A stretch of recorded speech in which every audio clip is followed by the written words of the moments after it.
Hey everybody, how's it going? So today we're going to check out the Focusrite 2i2. Now, I've done a few videos with Focusrite over the last year, and I really like their products, especially the Scarlett range.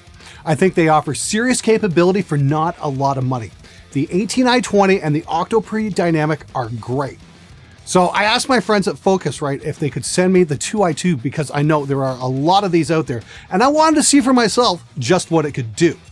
Because if you're in a bedroom recording situation where you probably won't be tracking live drums, an 8-channel unit might not be for you. And I suspect a lot of you guys out there are in exactly that situation. So let's take a look here.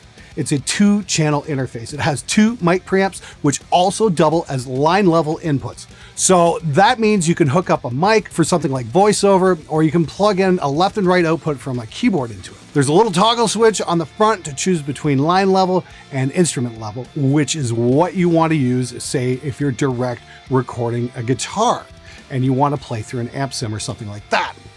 Another cool feature is that it's completely powered by USB, which means you can hook it up to a laptop and suddenly you've got a field recorder. Very cool.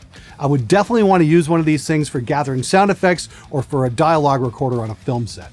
Also on the front panel, there is a nice big volume knob, which is far easier to work with than a slider you would use normally on a mouse, so big plus there. There's also a phantom power switch for condenser mics and a direct monitor toggle. That's where the input bypasses your software and is directly routed to the headphone output, which is great for tracking vocals, because it does get a little weird if your software adds some delay in the sound and your headphones doesn't quite line up with the sound in your head. So I gotta stress, this is the 2nd generation Scarlett. The 1st generation had an issue where the input signal was just a little too hot for some pickups, and guitar players couldn't record directly as the signal would clip. With the 2nd generation, that is no longer an issue. Let's take a look at a couple of different guitars with different pickups and see what kind of waveform we get. Bear in mind, this is going to be completely non-musical. This is just 4 different guitars with 4 different tunings picked hard to see if we can get the input to clip.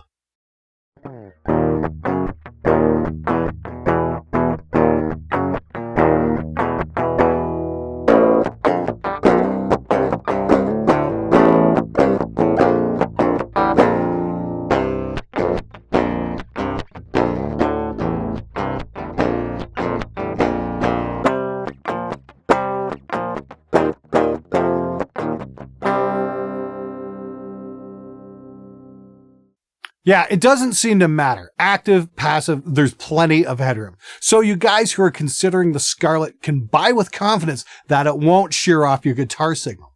But what about latency? Is this practical for playing through amp sims? Can we get the buffers low enough to play comfortably? Well, for those of you wondering what that means, simply put, latency is the time it takes for the signal to go through your Scarlett's input stage, be processed by the software, and make it back out of the speakers. Too much latency and you'll notice a delay between your picking and what you're hearing, and that can be incredibly annoying. The lower the latency, the better. Now, latency can have a lot to do with not only your interface's drivers, but also the software you're using. So for this example, I'll check it out with my all-time favorite freeware amp sim, the Emissary by Ignite Amps, into some Rosen digital impulses. Okay, so I've switched over to this camera angle for a sec, because I want to use the on-camera mic to see just how much latency we're actually getting tracking into an amp sim with the Scarlett 2i2. Check this out.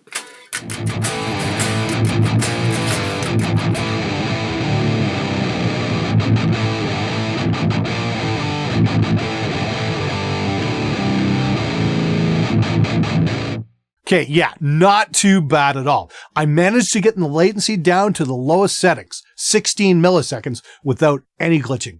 That's even with a full drum mix and tracking 16 milliseconds, it runs rock solid. So yeah, it's definitely usable. So just how good are the pre's? Well, you guys have heard them in the Octoprix demo.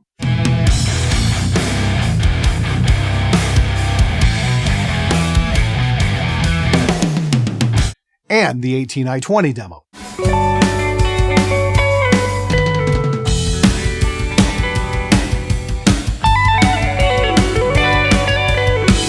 And of course, I'm using the 2i2 right now to do this monologue. So at $149 US or 108 euros at Thomann, it definitely brings a whole lot of capabilities to anyone looking to record on a budget. Sure, it's only 2 channels, but even I only use 1 or 2 channels most of the time, unless I'm recording live drums or an entire band at once. And even when I'm recording multiple mics on a guitar amp, I'll generally max out at just 2 mics to get a blend.